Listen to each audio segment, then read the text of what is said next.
Then we're going to be recording. Okay, so we're going to start recording.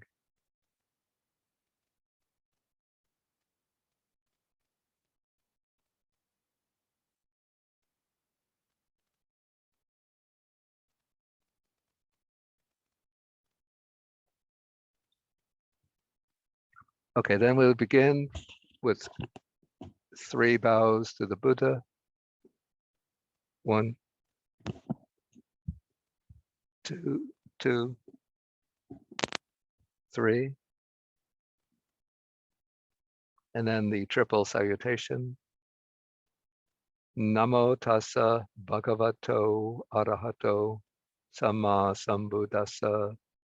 Namo tassa bhagavato arahato samma sambuddhassa. Namo tassa bhagavato arahato samma sambuddhassa. Okay, so good morning, everybody. And today is June 4th, 2022. And we're continuing with our reading of the Anguttara Nikaya, Book of Fours. And we're in a series of suttas with a lot of repetition and overlap, which are concerned, all of these suttas together deal with what I call the establishment of a inner moral core by ensuring that one's conduct adheres to standards of good conduct, of virtuous conduct. And the basic framework which governs the series of suttas is set up in the first sutta in that series, in which the Buddha says he's going to speak about the bad person and the person who's worse than the bad person, and then about the good person and the person who is superior to the good person. So that is the basic template. And as I explained in the previous class 2 weeks ago, the Pali word that's rendered good person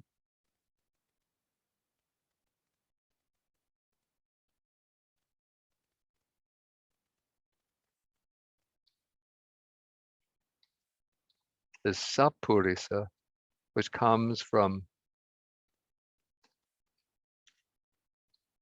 the word sat and purisa, where purisa means, originally it means a man, is distinct from a woman, but then it takes on a more general meaning as a person, and then the first word, sat, also has the meaning of true or real, so that we have in the Four Noble Truths, the Arya Satya. So Satya is based on Sat, so we call this truth. And yeah, so sometimes Sat, and then we have the expression Saddhamma, which we could translate either the good Dharma, the good teaching, or the true teaching. So there's a certain ambiguity in this prefix Sat. And so the good person is also a true person, because they a person who's living up to the true standards, or the standards of truly human behavior. And the bad person is asapurisa, which means not only a person whose behavior is bad, but who is a false person, a person who is, in a sense, demolishing or undermining their claim to a truly human status. So we could see the need to live up to these standards that are laid out in these suttas in order to be a truly good person, to be fulfilling the requirements of being a full and genuine human being. And the ideal is to be superior to the good person, and that, as we've seen, that you achieve that status not only by conforming to standards of good behavior oneself, but by encouraging others, by inspiring others and advising others and instructing others to pursue these standards of good behavior. Okay, so we took the first couple of suttas in this series. I see that I have these notes from last week or 2 weeks ago.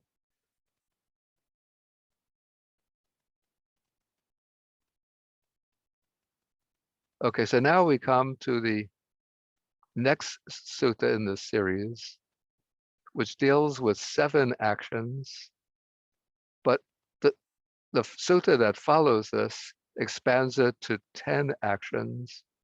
So the 7 actions that are elaborated in sutta number 203 are included in sutta number 204. And so in 204, we meet the usual set of 10 factors. And so we could take these 2 suttas together, and the 10 qualities that are going to be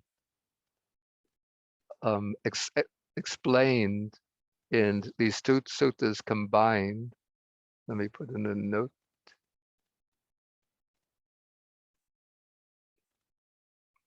The one is called the 10 types of akusala karma, the 10 courses of unwholesome karma, and the opposite are the 10 courses of kusala karma. So we have, I'm not sure if it's big enough, but I don't know how to enlarge this.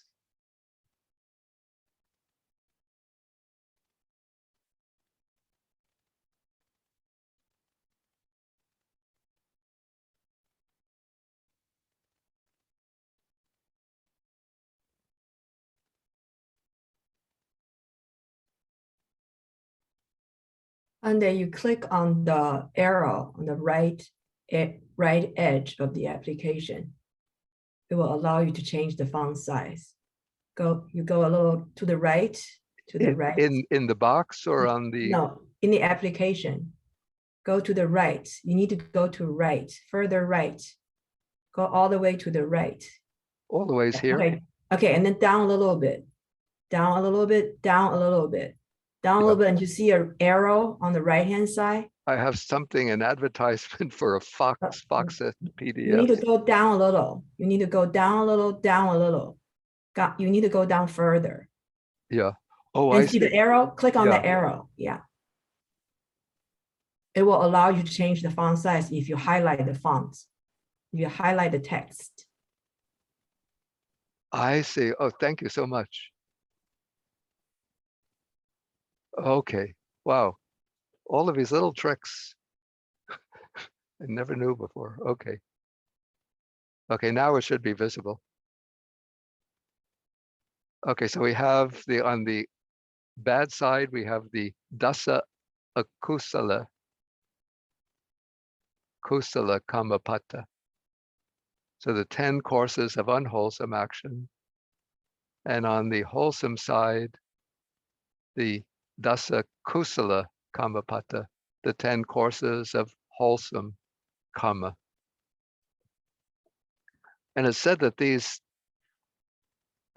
set of 10 courses of wholesome karma, that this is not something unique to the Buddha's teaching, but it's said that these 10 courses of wholesome karma prevail in the world when people are living in accordance with ethical norms, even at a time when the Buddha's teaching is not known in the world.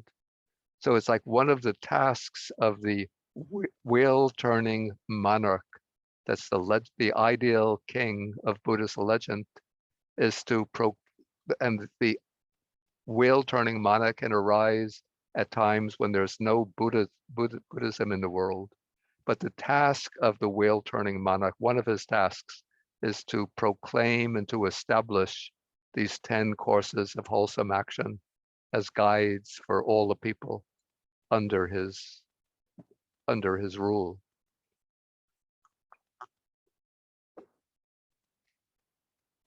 Okay, so we begin with the bad person.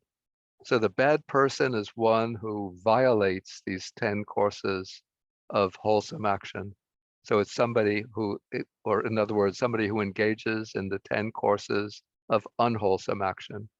And that is one who destroys life, who takes what is not given, in other words, who steals, who engages in sexual misconduct, who tells deliberate lies, speaking falsely, who speaks divisively, words that destroy the harmony amongst others, who speaks harshly with anger and hatred in the mind, and who indulges in idle chatter.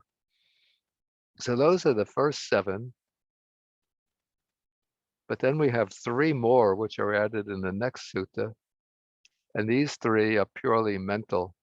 So somebody who is covetousness, that is, who has greed, the kind of greed that might motivate you to desire to acquire the possessions of others, the kind of greed that might motivate you to take action, to take the possession of others. And somebody who bears ill will, and this is not just anger, but this is ill will in the form of actually wishing for the harm and misery and even the death of others. And then the last is holding wrong view. And what is meant by wrong view here, it's not wrong interpretations of the Buddha's teaching, but it's views that undermine, that deny, and that undermine the foundations for moral behavior. And the number of types of this wrong view are illustrated in the texts, in the early Buddhist texts. And maybe the most pernicious is the view that there is no survival of death, that death means the complete end of personal existence, and therefore our good and bad deeds have no consequences extending beyond the present life. And so these 10 types of unwholesome karma are divided into 3 classes. So 3 of them are taken to be instances of bodily unwholesome karma. So that's killing, stealing, and sexual misconduct. 4 of them are instances of verbal unwholesome karma. Lying, speaking divisively, speaking harshly, and gossiping or indulging in idle chatter. And then the other 3, these are taken to be purely mental. That is, these factors become separate courses of unwholesome karma, even when they remain purely mental, without finding expression through bodily action or speech. And what the reason these are called courses,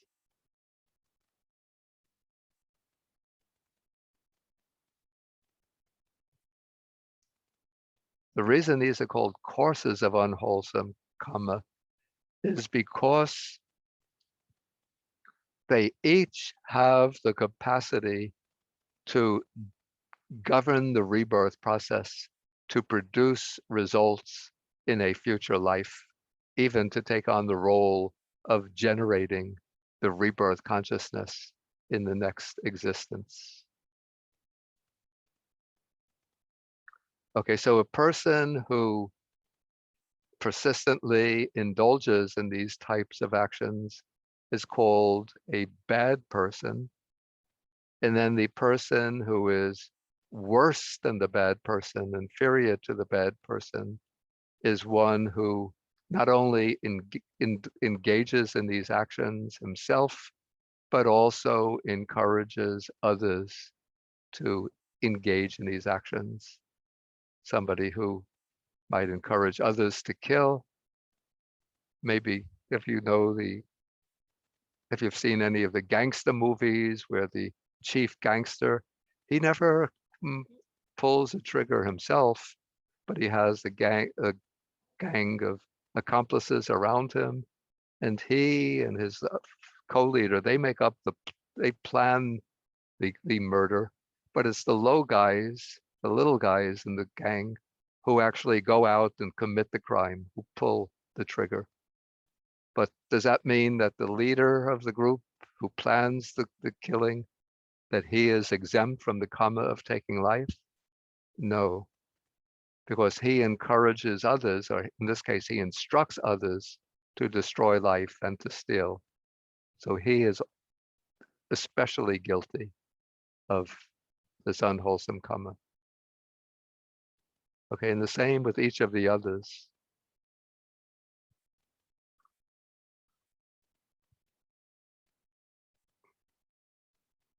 So somebody who maybe encourages others to become covetous, somebody who deliberately provokes ill will and hatred in others. I think of some of the TV personalities that talk television and talk radio hosts who whip up these people into a frenzy with talk about how the government is screwing you, how this group, immigrants, blacks, Muslims are screwing you, and you have to claim your rights, so they stir up ill will and hatred against other groups. So that kind of person is encouraging others to bear ill will. And then somebody who not only holds wrong view himself, but discourages others or encourages others to adopt wrong view. So here I have to add my own personal opinion about this, that against the intellectual and cultural backdrop of the Buddha's time, those who denied survival of beyond death, or who denied the results of the truth of karmic action and the results of karmic action, those were seen as, in a sense, as moral nihilists who rejected the very foundations of morality, and whose proclamations and teachings excuse transgressions, excuse moral transgressions. But in our own age, I've said this in the past, there are people like physicists, biologists, people committed to rigorous scientific method, who, on the basis of their commitment to the scientific method, don't believe that a human being is constituted purely by biological processes, that the mind or consciousness is just a byproduct of brain, of neurological processes. And so they don't accept the idea of any kind of survival beyond death. They hold when the body dies, all mental activity comes to a complete end. And that's the end of all of our action. And so they don't believe in karma and the results of karma, but still, on the basis of moral reflection, they can hold to very high standards of ethical behavior and encourage others to observe ethical behavior. They'll have families with children, they'll bring up their children to be well-disciplined, well-behaved citizens when they reach maturity. And so I would not say that they are guilty, even though they don't believe in survival beyond death, but I don't say that they hold to this type of wrong view. But I'd actually have to say, in our own time, it's certain groups that do hold to survival beyond death, that do hold that we have an existence beyond the present one, and that there are results of good and bad actions, but then hold that only people who follow our teaching, our religion, will be saved, will go to heaven, and all of the others are doomed to hell.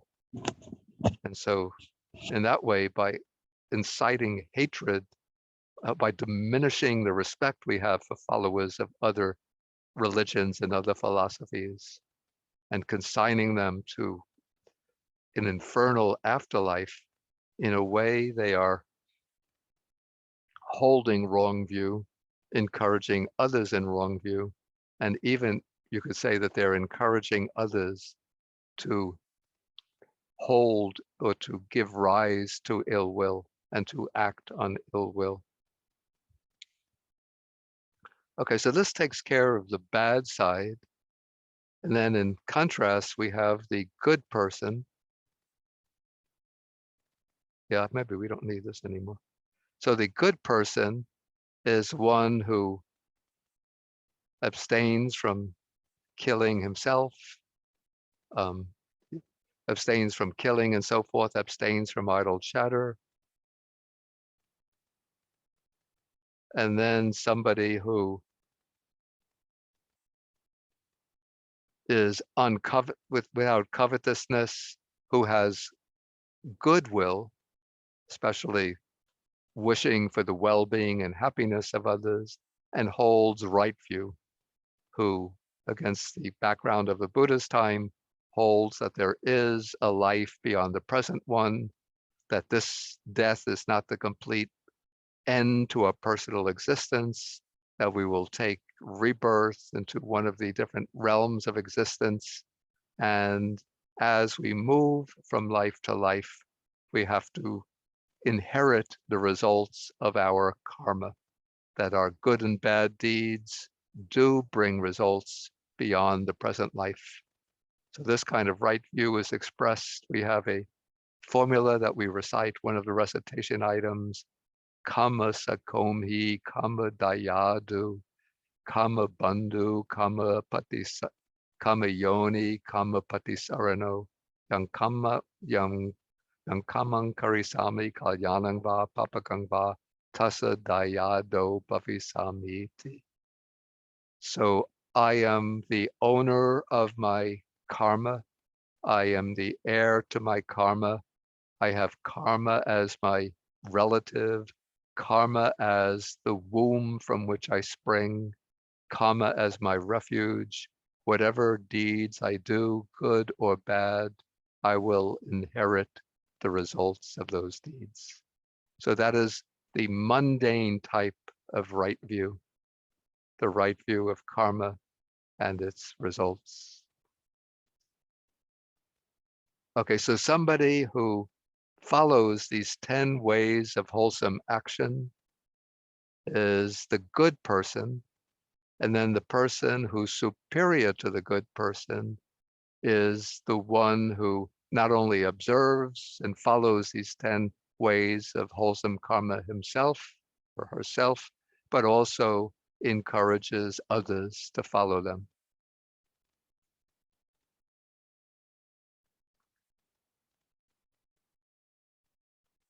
Yeah, there's a sutta, if somebody wants to explore these 10 ways of unwholesome and wholesome karma in greater depth, there's a large section in the Anguttara Nikaya Book of Tens that elaborates upon them.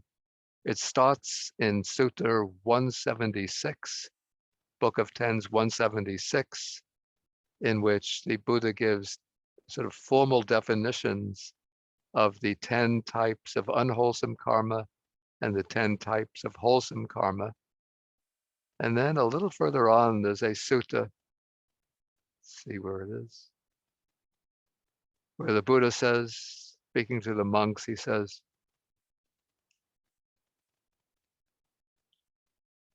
yeah, I will teach you the noble dharma and the ignoble dharma. The noble dharma, the 10 ways of wholesome action, the ignoble dharma, the 10 ways of unwholesome action.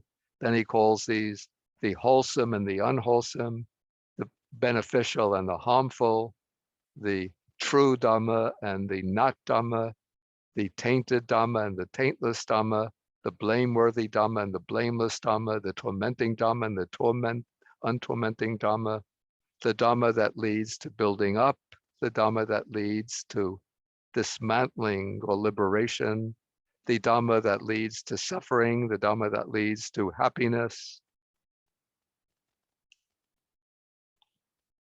then the noble path and the ignoble path, though not in the technical sense, the dark path and the bright path, the good Dhamma and the bad Dhamma, and so on. The Dhamma to be pursued, the Dhamma to be avoided, the Dhamma to be developed, not to be developed, be cultivated, not to be cultivated, the Dhamma to be recollected, not to be recollected, the Dhamma to be realized, the Dhamma not to be realized.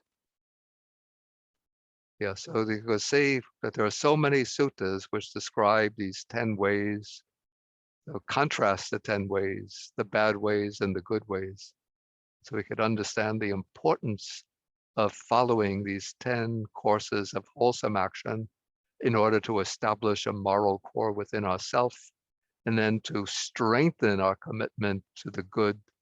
We should encourage others, our friends, our relatives, students, colleagues, and so on.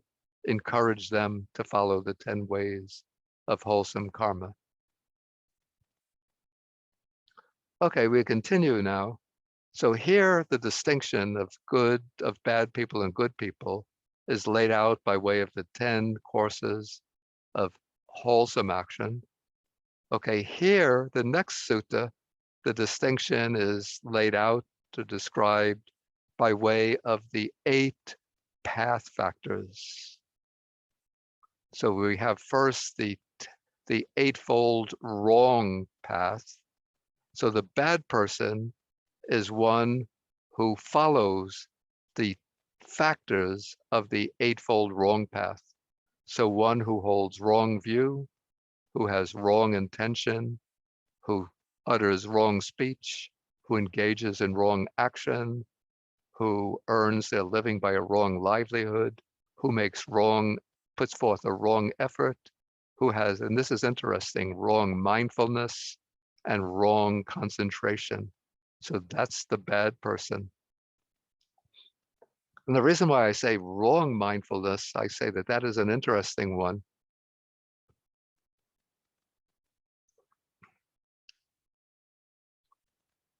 Because there's a very prevalent idea, this is according to Theravada orthodoxy, that mindfulness is always a good quality, a wholesome quality. And that when the texts speak about wrong mindfulness, what they actually intend is just the absence of mindfulness.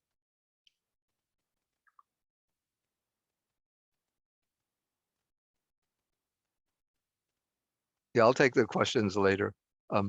Okay, so the sort of commentarial tradition says wrong mindfulness is just the absence of mindfulness. But it seems to me to be certainly the case that there can be wrong mindfulness. And I always bring out the example of the bank robber who slips, or let's say it's a bank employee who wants to steal from a particular safe. And so they go about their planning very, very carefully, very scrupulously. And then when everybody else is out on lunch hour, very mindfully, they slip into the back room. Very mindfully, they turn the combination number on the safe. Very mindfully, they take out a bundle of banknotes or jewels, whatever is stored there. Very mindfully remove every trace of fingerprints, every trace that they committed the theft. And then they go back to their workplace, doing everything very mindfully. So it seems to me that there's also wrong mindfulness, not only right mindfulness. Okay, so these are the 8 wrong factors. And then those characterize the bad person. And then the one who's worse than the bad person is one who encourages others in these 8 wrong factors. And then we have the good person is someone who follows the 8 factors of the good path. So right view, right intention, right speech, right action, right livelihood, right effort, right mindfulness, and right concentration. And then the person who's better than the good person is one who not only follows these 8 principles himself or self, but also encourages others in them. Okay, in the next sutta, and I think it's mistitled, even though this is a title that is used in the, at least in the Burmese edition of the Pali canon.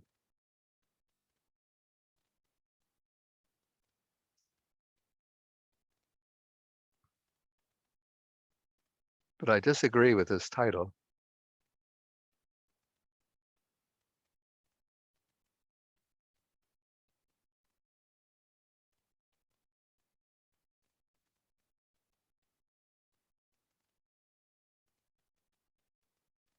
Yeah, so the Pali text calls it the dasa. Dasa is 10, and then it calls it Magga.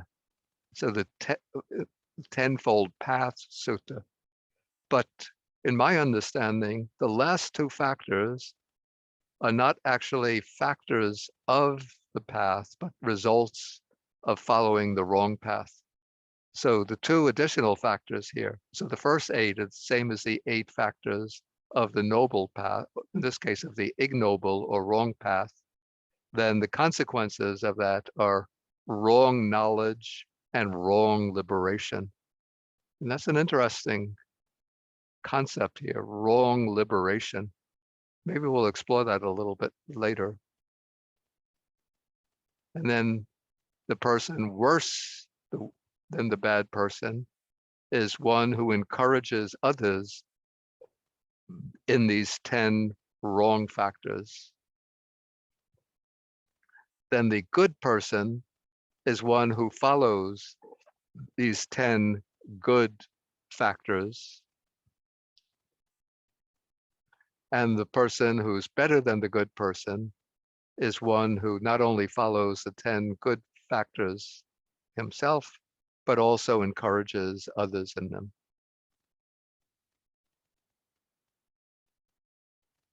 I think we could go through quickly just a number of other suttas that they don't take any elaboration, just to get the theme of those suttas.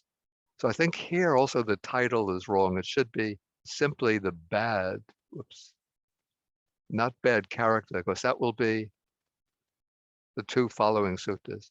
So here the Buddha says, I'll teach you what is bad and what is worse than the bad. So what is the bad? Destroying life up to holding wrong view. What is worse than the bad?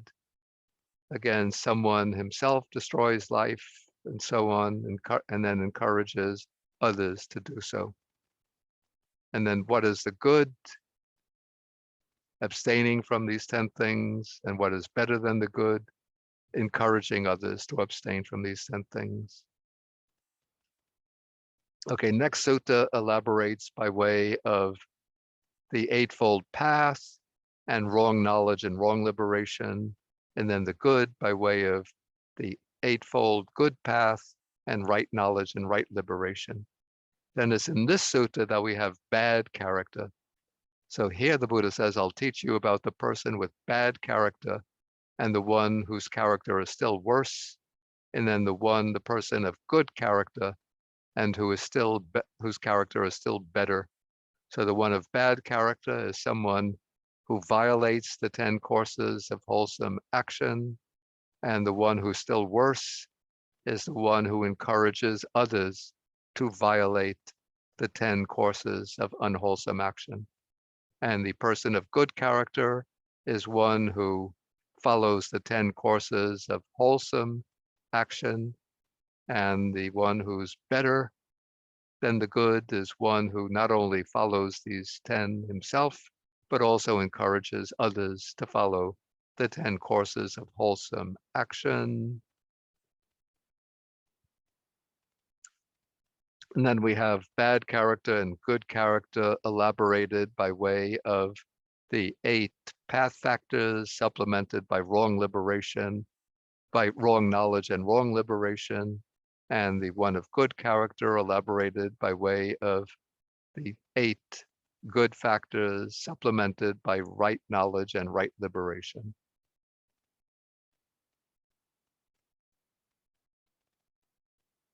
Okay, so maybe that could take us through this whole group of suttas on establishing a moral core. And maybe now we could open the door or floor to questions.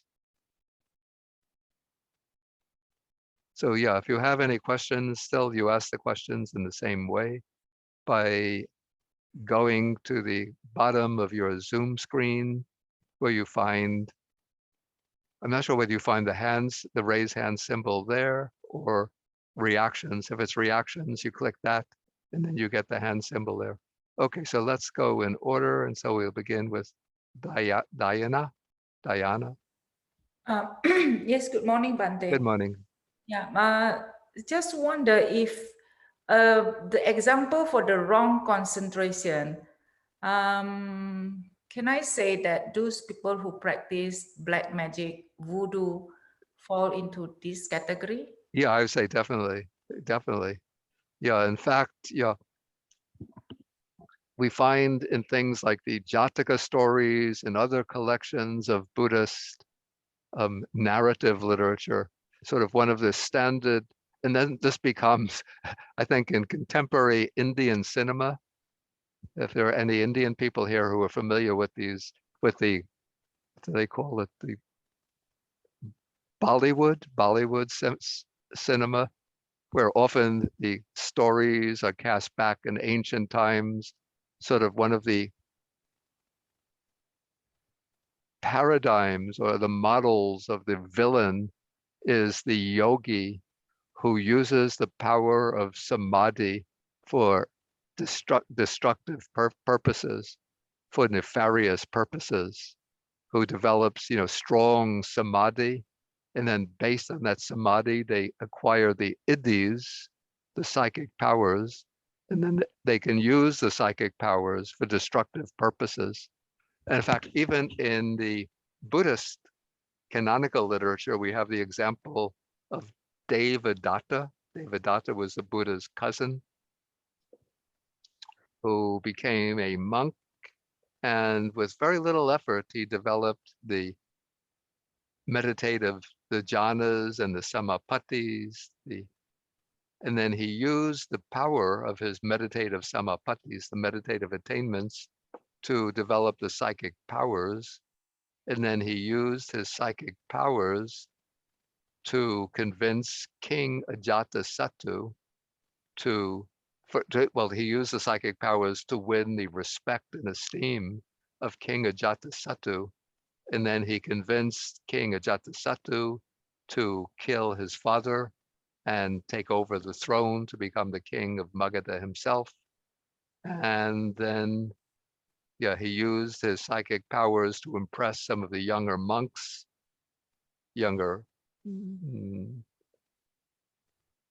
unskilled monks, and then he convinced those young monks to become his own followers. Yeah, so we could say that wrong concentration can be used for, for destructive purposes, nefarious purposes. Thank you, Bante. Okay, so next we have Yong. Somebody named Yong. Yeah, please unmute yourself to ask the question. Oh, hi. Good morning, Bante. Can you hear me? Yeah, now I hear you. Yeah. Okay, thank you. So I have a question regarding wrong view because I'm in a lot of those Buddhism study groups and study forums, and I find that quite a lot of people, they seem to study the suttas very diligently, but they also hold a strong annihilationism view.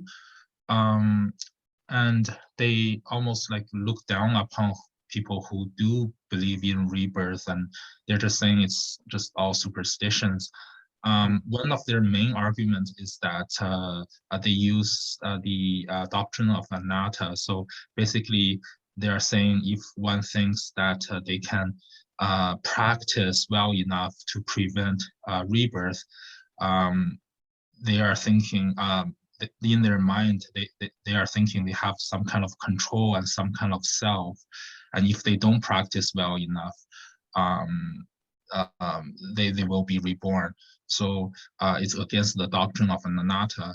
And I like for people who do believe in rebirth are trying to present like evidences, and we're just being laughed back. So I'm just wondering, what's your take on this whole situation? Like, should we just be not arguing about it anymore, or?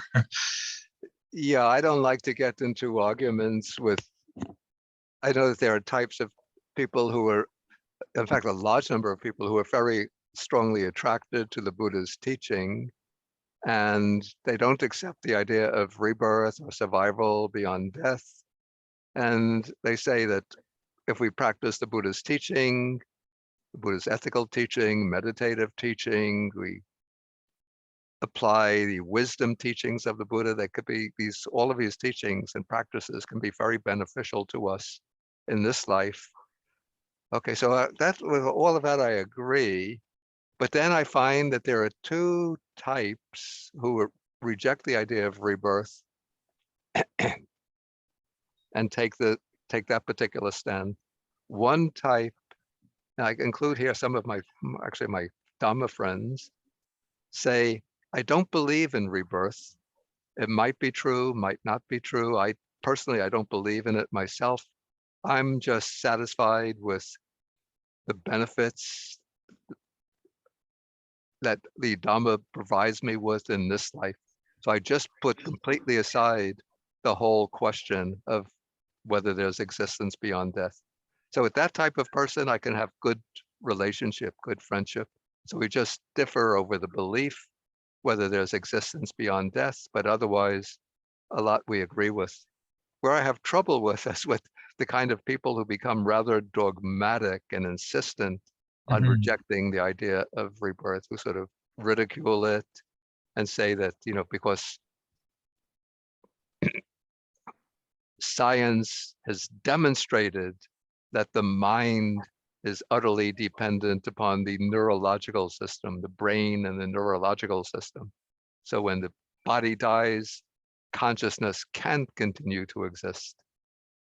Yeah, so with that type, I could bring counter arguments that, first of all, this hasn't been demonstrated by science. All that science can demonstrate, can prove, is that there is a close connection between states of mind and the condition of the nervous system and brain function. When certain parts of the brain are damaged, then certain types of mental activity will be impaired. Like if you damage the brain center for sight, the person will lose their vision. You damage the center for hearing, the person won't be able to hear. If other parts are damaged, the person won't be able to think clearly or to remember. So there's certainly a close connection between brain function and mental activity or consciousness, but that there's a difference between causation and correlation. And so that doesn't prove that the mind or mental activity is utterly dependent upon a particular physical organism.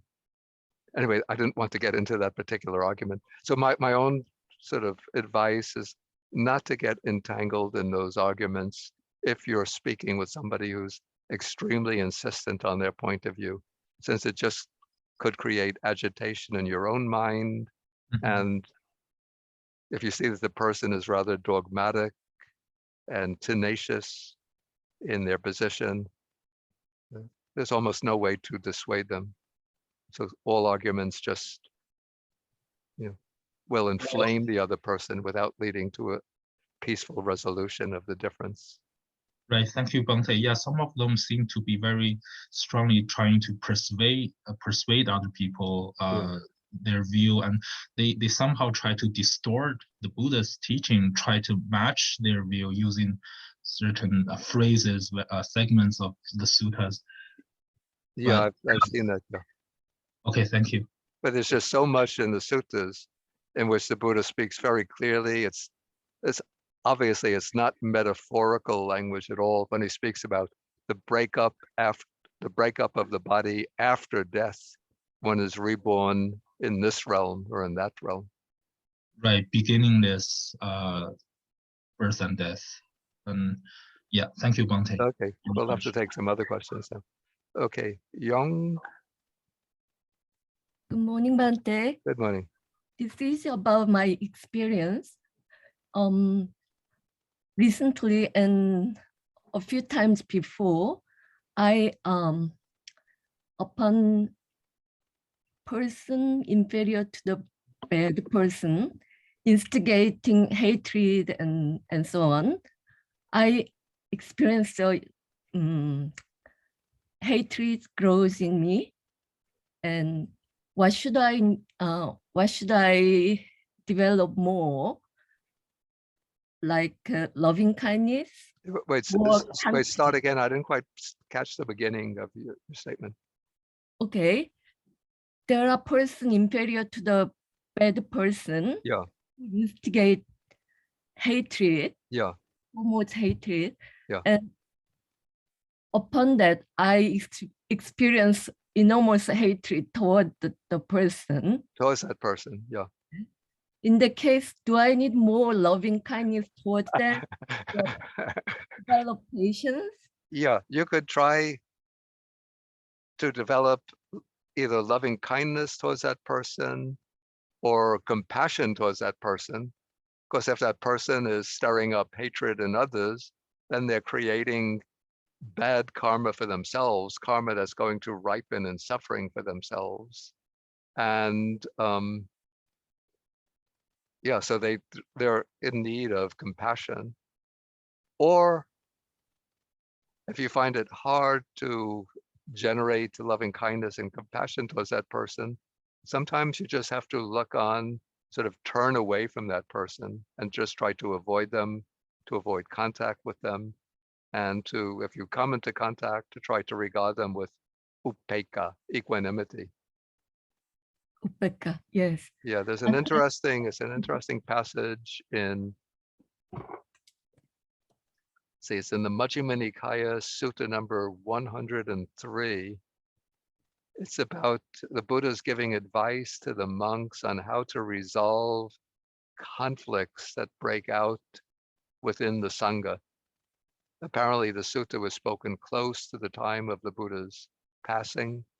And so he wanted to lay down some guidelines that the monks can resolve conflicts when he's no longer around to serve as the supervisor, as the administrator. And so he says that when there's a conflict between two groups, you try, or if there's one person who's a troublemaker in the Sangha, you try to speak to him, to convince him, and to get him to give up his unwholesome ways, to become tame and docile and obedient and responsive to the training. And the Buddha mentions various ways in which you can try to train that person and discipline that person. But then he says, if none of these ways work, then just look upon that person with equanimity, with indifference. Just turn away from that person. And Bante, Yeah. do I also need patience towards the Oh, people yeah, definitely patience. like Buddha? Well, we can't expect to be as patient as the Buddha, but we try to be patient. Yeah, you could look at Majjhima Nikaya Sutta number 21.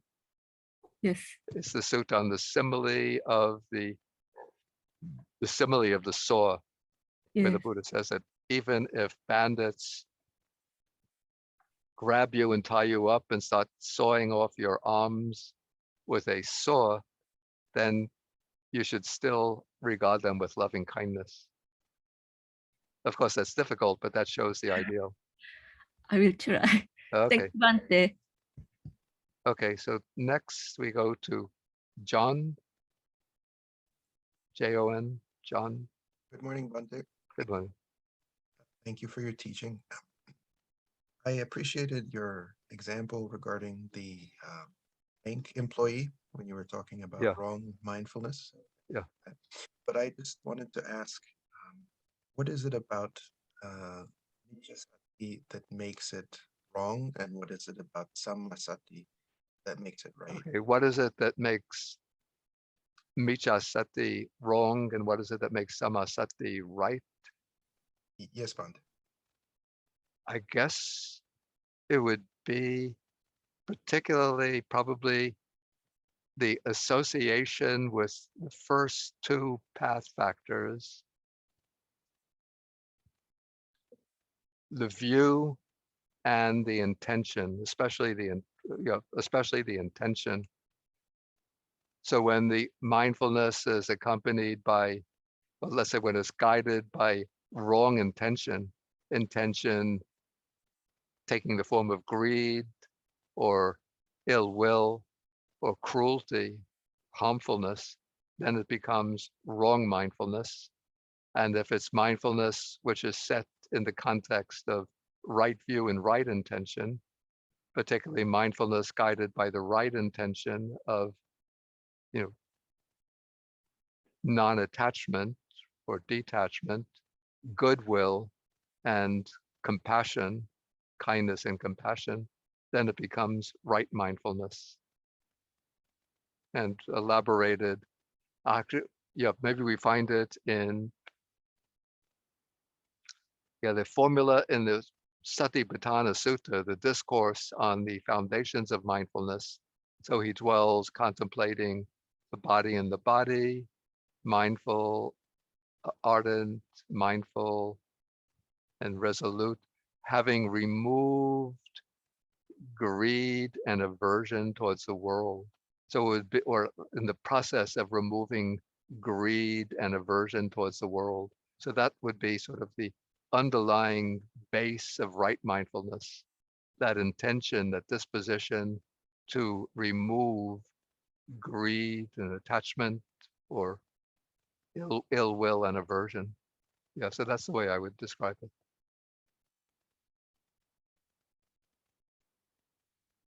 Okay, then we take Neil Dingman. Hi, Bhante. Thank you. Question, I'm glad you brought up the Devadatta scenario. I was reading the story about Nalagiri, the mad elephant. Yeah, right.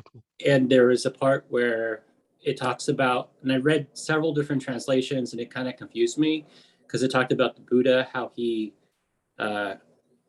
encompassed Nalagiri with the mind of metta. Yeah. And I think the Pali was something like mette chitam or something. And I just really couldn't understand what they meant by encompassing. Is that like the metta meditations that like we do on the call? Or is this something different? Well, yeah. Let Thank me you. get my voice back. Okay. I don't remember exactly what the Pali phrase was that was used there, but I think what's indicated is that in this case, the Buddha would have particularly sort of directed his loving kindness towards the elephant, towards Nalagiri. Okay. Yeah. Yeah, in case for people who might not know the story, this was part of Devadatta's attempts to assassinate the Buddha. So he got this elephant drunk. I'm just trying to find the story quickly.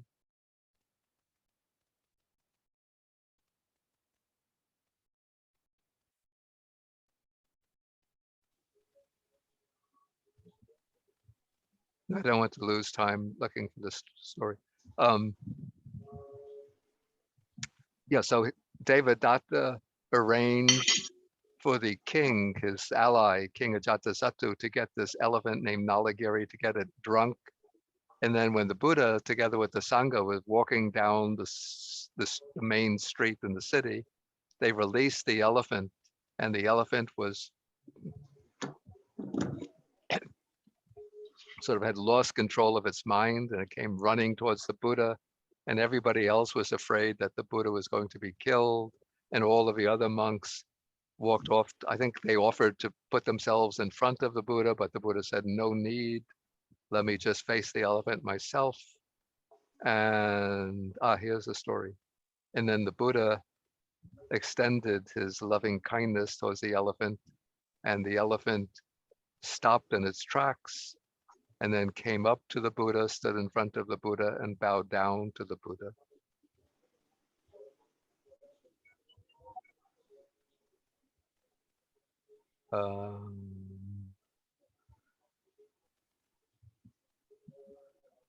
Yeah, it's Matina. Oh yeah, it's yeah. I say it. Okay. Atako Bhagavad Nalagiring Hatting Metena Chitena Pari. Pari is like to pervade, to suffuse. Okay, so he, with a mind of loving kindness, he suffused. So he directed that mind of loving kindness specifically to the elephant. Mhm. Yeah, so that's the way it works. Is that like a practice you could do with your own mind when you see ill will and rage? Is like directing loving kindness towards whatever is like triggering Yeah, that thought process? yeah. If it's a person, you can direct it towards a person who is the sort of provoking one's ill will. Okay, thank you. Okay, next is Aili. Yes, Bante. Thank you, Bante. Would really appreciate if Bante could elaborate more on what is the wrong declarations Yeah, and what is the right declaration. yeah. That's Thank you. actually an interesting question. And I didn't have a definite answer to that. But I was just thinking, I remember the days, or maybe we could take it to be the case of maybe a hedonist who just freely enjoys sensual pleasures and very wealthy so that they can enjoy whatever pleasures they want. I'm thinking maybe of somebody like, who is the founder of the Playboy empire? Hugh Hefner, is that his name? So he Hugh lived, Hefner Bante, yeah. yes, so he lives in a mansion, and he has a harem of beautiful young women waiting on him. He has every day the most delicious food, the rarest wines and liquors, and whatever. He has a big yacht and a private plane, and can just enjoy all the sensual pleasures of life. So that would be like maybe one example of an extreme example of wrong liberation. So he thinks, I'm free, I can enjoy whatever I want, nothing to worry about. Maybe that would be a wrong liberation. And maybe we could also think of wrong ideas about liberation, though these are not necessarily accompanied by wrong speech, wrong action, and wrong livelihood. But I'm thinking of maybe, say, the meditators and other contemplative systems who attain deep levels of samadhi, and then they think this is liberation. So they attain, we find this in the Brahmajala Sutta, the first discourse of the Digha Nikaya. So the Buddha mentions like one group of wrong views are called the views of attaining nirvana in this present life. So the first wrong view of attaining nirvana in this present life is the view of those who can freely enjoy the 5 objects of sensual pleasure. So that would be the example of the Playboy, the founder of the Playboy empire, Hugh Hefner. Then the other 4 are those who attained either the first jhana, second jhana, third jhana, and fourth jhana, and take the attainment of those jhanas to be liberation, or to be the attainment of nirvana in this life itself. So we might say that those are examples of wrong liberation. So the attainment of the jhana itself is good and correct, but misinterpreting those attainments as nirvana, that would be wrong liberation. Okay, any other questions? Thank you very much, Bante. Thank you. Okay, let's just quickly look through the remaining suttas in this chapter. Okay, we have 4 blemishes of an assembly, and the word used here is parisa. So we have a monk of bad character, a bhikkhuni or nun of bad character, an upasaka, a male lay follower of bad character, an upasika, a female lay follower of bad character. Then the 4 adornments of the assembly, the monk, nun, upasaka, upasika of good character. Okay, then the 4 qualities that lead to hell: bodily misconduct, verbal misconduct, mental misconduct, and wrong view. Then the 4 qualities that lead to heaven: bodily, verbal, mental, good conduct, and right view. Then again, 4 qualities that lead to hell: the 3 types of misconduct and lack of gratitude. 4 qualities that lead to heaven: 3 types of good conduct and gratitude. And then various other permutations of factors leading to heaven, to hell. You could look at this on your own. Yeah, so all of these, you could just make out the sense yourself. And then the final sutta in this whole series is an interesting one, a rather odd one: 4 types of poets.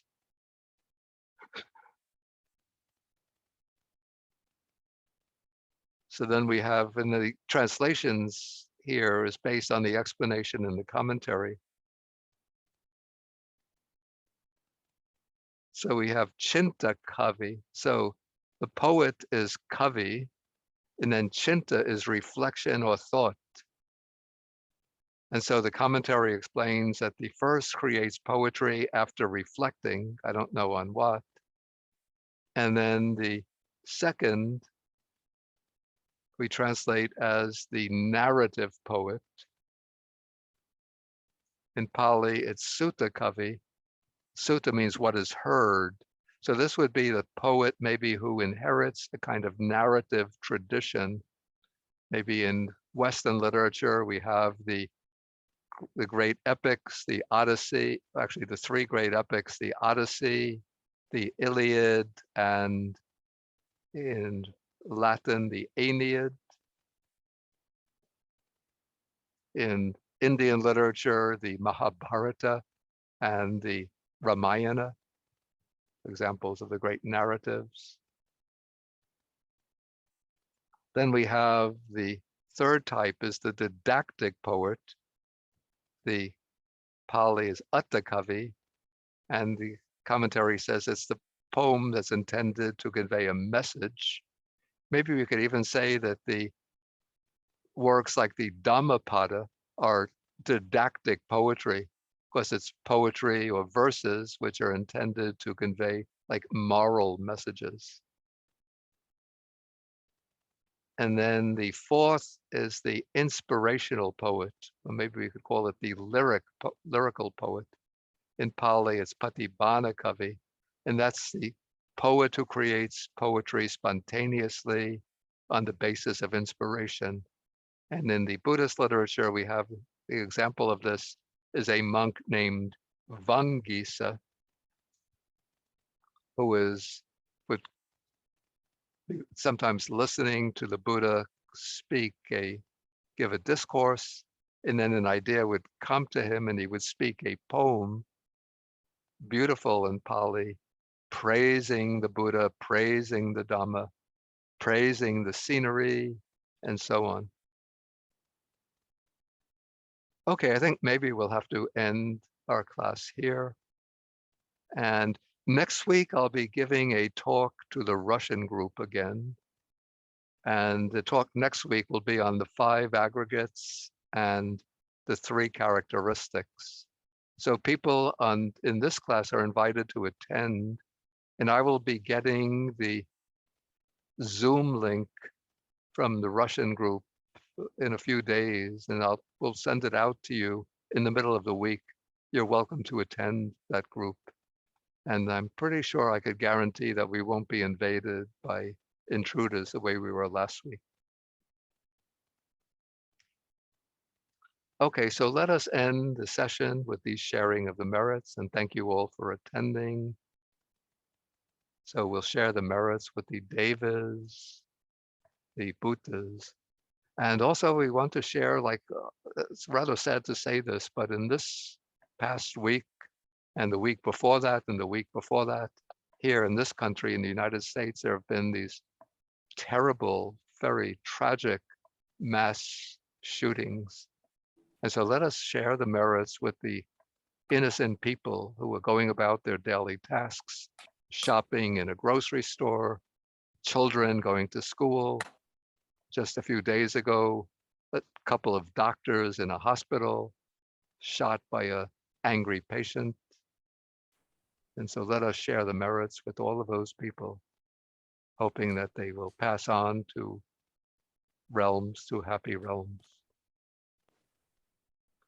Akasata Jabumata Deva Naga Mahidika Punyantang Anumoditva Chirang Rakantu Sasanang. Akasata Jabumata Deva Naga Mahidika Punyantang Anumoditva Chirang Rakantu Desanang. Akasata Jabumata Deva Naga Mahidika Punyantang Anumoditva Chirang Rakantu Mang Parang. Dukkha Patachani Dukkha Baya Patachani Baya Soka Patachani Soka Hantu Sabepi Panino. May those in suffering be free from suffering. May those in fear be free from fear. May those in sorrow be free from sorrow. May all living beings also be thus. And we go sadhu, sadhu, sadhu. Sadhu, Sadhu, sadhu, sadhu. Sadhu, sadhu, Sadhu, sadhu. sadhu, well, Thank you. Okay. Thank you, Bante. Okay. So now How we to don't. Bante Bodhi? How to Okay. Bante Bodhi? Thank you, Bante Bodhi. Thank you, Bante. Thank Okay. you, Thank you. Bante. Bante. Thank you, Bante. Thank you Thank very you, much, Bante. Take care, Okay. Bante. Bante. Okay. Thank you. Thank you, Okay. Thank you, Bante. Bante. Be safe. Bante, may you be well, Bye, happy, and Bante. safe. Thank you, Bante. Okay. Thank you. Bye. Well and happy. Okay. Bye bye. Okay. I'll have to end now to go up. Sadhu, thank you. Sadhu. Okay.